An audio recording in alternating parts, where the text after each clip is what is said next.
Hello everyone, welcome to my channel Archive Maths. My name is Rajshekhar. So గత వీడియోలో మనము mathematics dictionary సిరీస్లో భాగంగా మ్యాథమెటిక్స్ వొకాబులరీ సంబంధించి ఏతో స్టార్ట్ అయ్యే వర్డ్స్ వాటి మీనింగ్ ప్రాపర్టీస్ గురించి తెలుసుకోవడం జరిగింది. సో మరి వాటికి కంటిన్యూషన్లో భాగంగా ఈరోజు ఈ వీడియోలో మరికొన్ని మ్యాథమెటిక్స్ వొకాబులరీకి సంబంధించి వాటి మీనింగ్ ప్రాపర్టీస్ తెలుసుకుందాం. సో ముందుగా ఆల్టిట్యూడ్. సో ఆల్టిట్యూడ్ అంటే జనరల్గా మనము హైట్ అని చెప్తాం. సో ఈ ఆల్టిట్యూడ్ అనే వర్డ్ను మనం ఎక్కువగా ట్రయాంగిల్లో యూజ్ చేస్తాం అన్నమాట. సో అంటే సపోజ్ మనము ఇలా ట్రయాంగిల్ తీసుకున్నప్పుడు సో ఈ ట్రయాంగిల్లో మనకు 3 వర్టిసెస్ ఉంటాయని తెలుసు. So altitude is a perpendicular drawn from the vertex to the opposite side. So దీన్ని మనము ఆల్టిట్యూడ్ అని చెప్తాం. అలా ఒక్కొక్క వర్టెక్స్ నుంచి ఒక్కొక్క ఆల్టిట్యూడ్ను మనము డ్రా చేయవచ్చు అన్నమాట. సో ఈ విధంగా మనము 3 వర్టిసెస్ ఉంటాయి కాబట్టి ఒక ట్రయాంగిల్లో 3 ఆల్టిట్యూడ్స్ డ్రా చేయవచ్చు. ఇక యాంగిల్ బైసెక్టర్ అంటే ఏంటి? దీన్ని కోణ సమద్వీకరణ రేఖ అని కూడా చెప్తాం. సో మరి ఇక్కడ యాంగిల్ బైసెక్షన్ మీన్స్ సో ఆల్రెడీగా మనకి నేమ్లోనే ఉంది. So bisection means division of something into 2 equal parts means 2 congruent parts. అంటే సపోజ్ మనము యాంగిల్ తీసుకున్నప్పుడు సర్టెన్ యాంగిల్ తీసుకుంటే సపోజ్ ఏఓబి అని తీసుకుందాం. సో ఏఓబి యాంగిల్ తీసుకున్నప్పుడు సో ఈ యాంగిల్ను మనము 2 ఈక్వల్ కాంగ్రుయెంట్ యాంగిల్స్గా మనకు డివైడ్ చేసేది యాంగిల్ బైసెక్టర్ అని చెప్తాము. సో అప్పుడు ఇది మనకు యాంగిల్ బైసెక్టర్ అవుతుంది. సో అంటే మనకు ఇక్కడ ఈ యాంగిల్ x డిగ్రీస్ అన్నప్పుడు ఇటువైపు కూడా మనకు x డిగ్రీస్ అవుతుంది అనే విషయము గుర్తుంచుకోవాలి. సో ఇప్పుడు నెక్స్ట్ చూడండి, angle of depression, angle of elevation గురించి మనము తెలుసుకుందాం. సో ఇవి రెండు కూడా మనకు హైట్ అండ్ డిస్టెన్స్ అనే టాపిక్ సంబంధించి అలాగే ట్రిగ్నామెట్రీ కాన్సెప్ట్లో మనకు 10th క్లాస్ సంబంధించిన 10th క్లాస్లో ఇంట్రడ్యూస్ అవుతుంది. మరి యాంగిల్ ఆఫ్ డిప్రెషన్ అంటే ఏంటంటే సో దానికన్నా ముందు ఫస్ట్ యాంగిల్ ఆఫ్ ఎలివేషన్ గురించి తెలుసుకుందాం. సో ఒక హారిజంటల్ లైన్ తీసుకున్నప్పుడు so this is called horizontal line అని చెప్తాం. సో ఇక్కడ మనకు ఈ హారిజంటల్ లైన్ పైన అంటే అబోవ్ ద హారిజంటల్ లైన్ ఒక ఆబ్జెక్ట్ తీసుకుంటే సో మరి ఈ హారిజంటల్ లైన్ నుంచి అంటే ఇక్కడ నుంచి మనకు సో ఆబ్జెక్ట్ని చూస్తున్నప్పుడు సో దీన్ని మనము లైన్ ఆఫ్ సైట్ అని చెప్తాం. సో లైన్ ఆఫ్ సైట్ అని చెప్తాం. సో మరి ఈ హారిజంటల్ లైన్ ఈ లైన్ ఆఫ్ సైట్ మధ్య ఫామ్ అయ్యేదే మనకు యాంగిల్ ఆఫ్ ఎలివేషన్ అని చెప్తాం. యాంగిల్ ఆఫ్ ఎలివేషన్ అంటే దీన్ని మనము ఎలా డిఫైన్ చేయవచ్చు అంటే the angle of elevation is the angle between horizontal line and line of sight which is above the horizontal line. So ఈ విధంగా మనము చెప్పవచ్చు అనమాట. Next one angle of depression అంటే సపోజ్ మనకు హారిజంటల్ లైన్ తీసుకున్నప్పుడు so horizontal line so object ఈ horizontal line కన్నా డౌన్ సైడ్ ఇక్కడ ఆబ్జెక్టు తీసుకుంటే సో మరి ఈ ఆబ్జెక్ట్ను మనము చూస్తూ ఉన్న సరళరేఖ అంటే లైన్ ఆఫ్ సైట్ అంటాం. ఈ హారిజంటల్ లైన్ ఈ లైన్ ఆఫ్ సైట్ మధ్య ఫామ్ అయ్యేది మనకి యాంగిల్ ఆఫ్ డిప్రెషన్ అని చెప్తాం. So angle of depression. మరి యాంగిల్ ఆఫ్ ఎలివేషన్కి యాంగిల్ ఆఫ్ డిప్రెషన్కి ఏంటంటే డిఫరెన్స్. యాంగిల్ ఆఫ్ డిప్రెషన్ ఉన్నప్పుడు మనకు ఆబ్జెక్టు హారిజంటల్ లైన్ కన్నా కింద వైపు ఉంటుంది.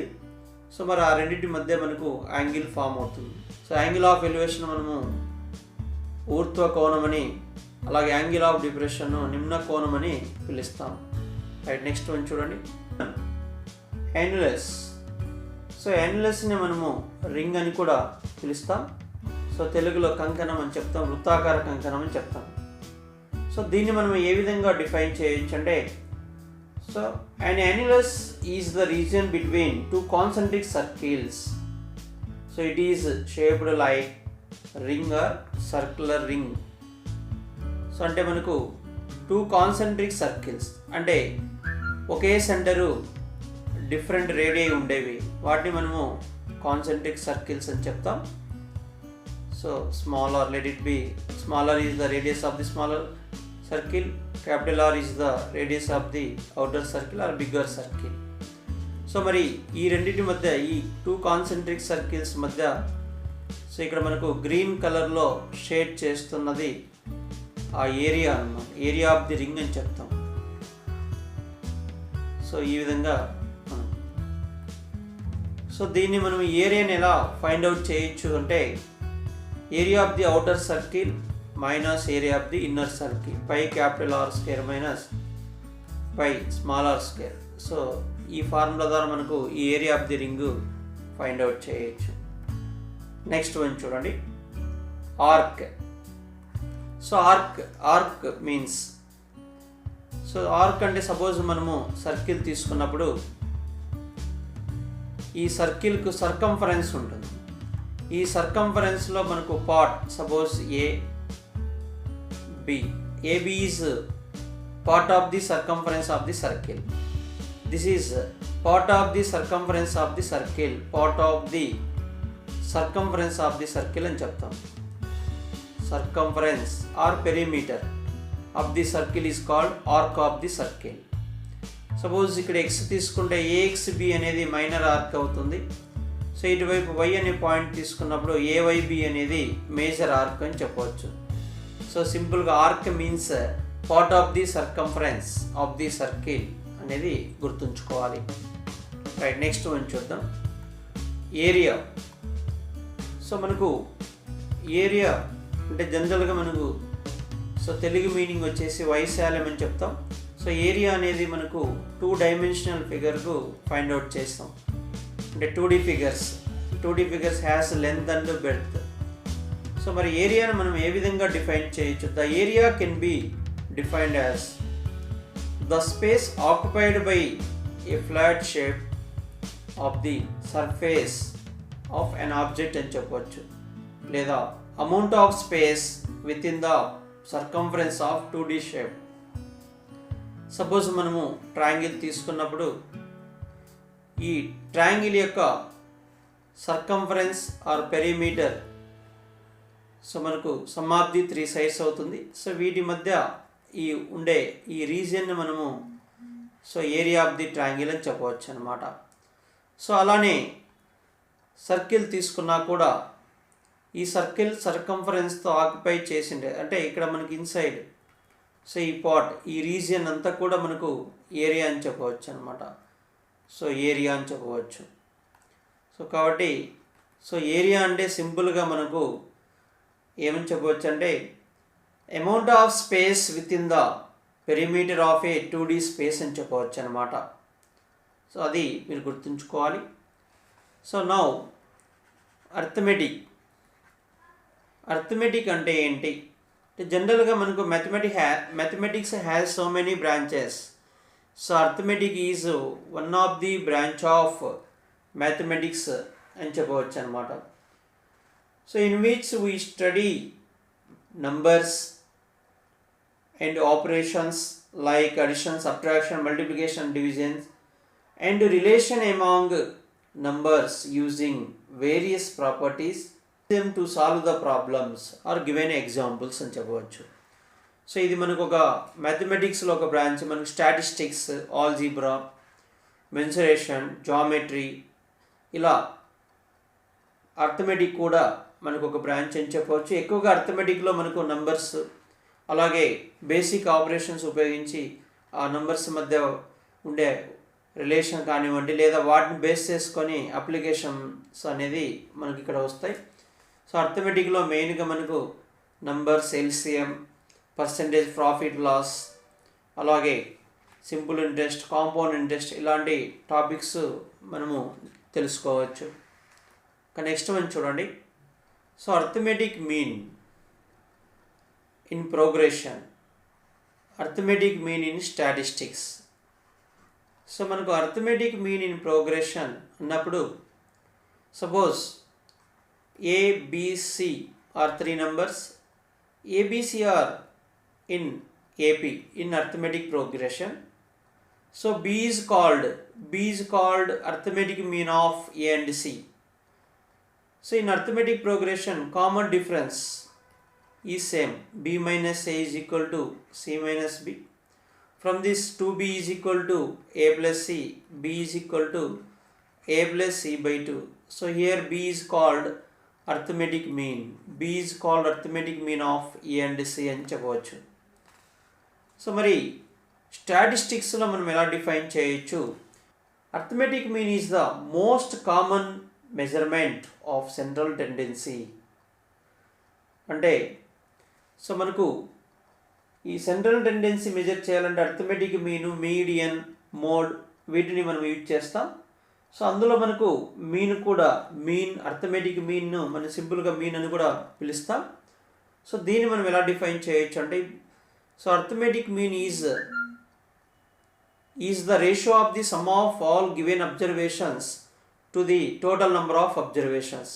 Suppose x bar is arithmetic mean.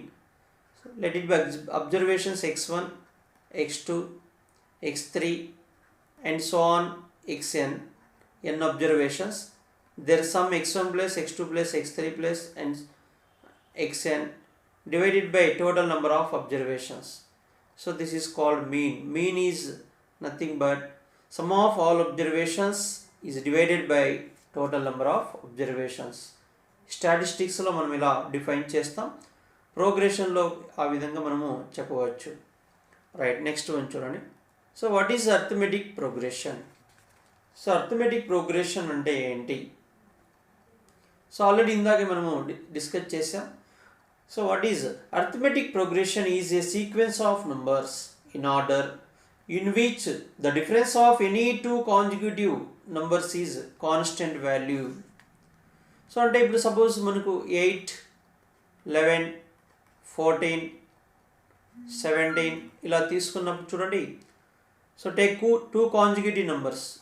So here difference 11 minus 8 is 3. Difference is 3. So here difference is 3.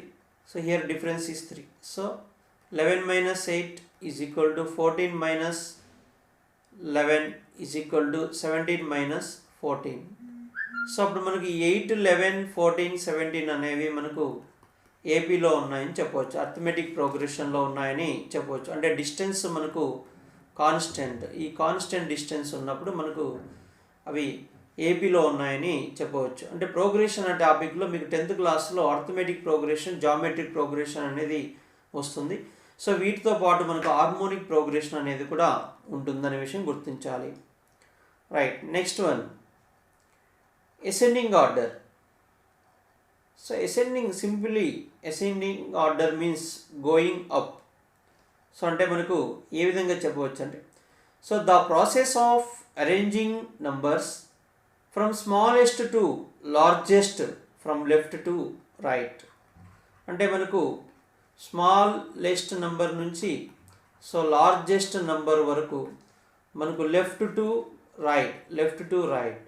Suppose we can take natural numbers, first 10 natural numbers 1, 2, 3, 4, 5, 6. So these are in ascending order. ఇవి ascending orderలో ఉన్నాయని చెప్పవచ్చు అనమాట. ఇలా small number నుంచి largest number వరకు, left నుంచి right వరకు ఒక సీక్వెన్స్లో అనేవి ఇవి ఉంటాయి. రైట్, నెక్స్ట్ వన్ చూడండి. Associative property. So associative property meaning ఇవి ఎక్కువగా మనకు నంబర్ సిస్టంలో యూజ్ చేస్తాం. So it explains that addition and multiplication of numbers are possible regardless of how they are grouped. So మనకు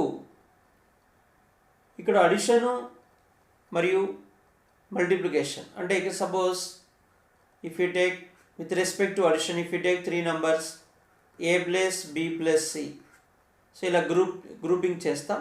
అలానే a plus b plus c, so ఇలా మనకు arrange చేసినప్పుడు వీటి ఎల్హెచ్ఎస్ ఆర్హెచ్ఎస్ వీటి విలువలు ఈక్వల్ వస్తాయి. సో మనకు ఈ ఫార్మేట్లో ఉండేదాన్ని మనం అసోసియేటివ్ ప్రాపర్టీ అని చెప్తాం.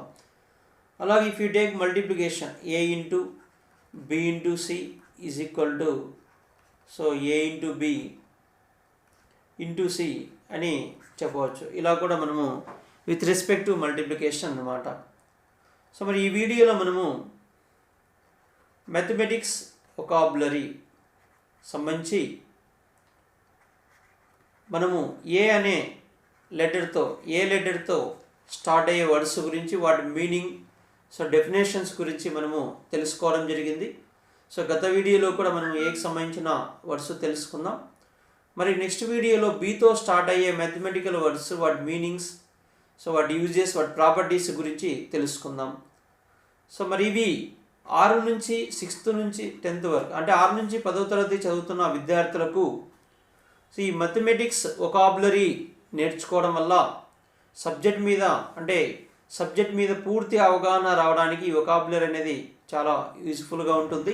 మరి ఈ వీడియో కనుక మీకు నచ్చినట్లయితే మీ ఫ్రెండ్స్కు షేర్ చేయండి. అలాగే రెగ్యులర్గా మా ఛానల్ నుంచి వీడియోస్ నోటిఫికేషన్స్ రూపంలో పొందడానికి సబ్స్క్రైబ్ చేసుకోండి. Thank you for watching. Thank you very much.